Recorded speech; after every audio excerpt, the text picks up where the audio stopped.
যে বছর হুজুর ইন্তেকাল করবেন, হুজুরের জীবনের শেষ রমজান মুবারকে কোরআন নাজিল পরিপূর্ণ হয়ে গেছে। হযরত জিবরাইল বলেন, হুজুর কোরআন তো নাজিল তামাম হয়ে গিয়েছে, এবার আপনি পুরা কোরআন পড়ে আমারে শোনান। হযরতে রাসূল পুরাটা পড়ে 30 পারা পড়ে শোনায় দিলেন। জিবরাইল শুনলেন। এবার জিবরাইল বলেন, হুজুর আমি তেলাওয়াত করতেছি, আপনি শোনেন। হযরতে জিবরাইল 30 পারা পড়লেন, হুজুর শুনলেন। আবার হযরত জিবরাইল বলেন, হুজুর এবার আবার আপনি পড়েন। হুজুর পড়লেন, জিবরাইল শুনলেন। আবার জিবরাইল পড়লেন, হুজুর শুনলেন। তার মানে হলো হুজুর যে বছর ইন্তেকাল করলেন, ওই বছরের রমজান মুবারকে হযরত জিবরাইল 2 বার পড়েছেন, হুজুর শুনেছেন।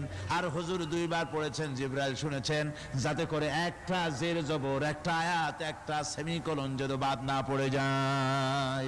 শাহরু রমাদানাল্লাযী উনজিলা ফীহিল কুরআন।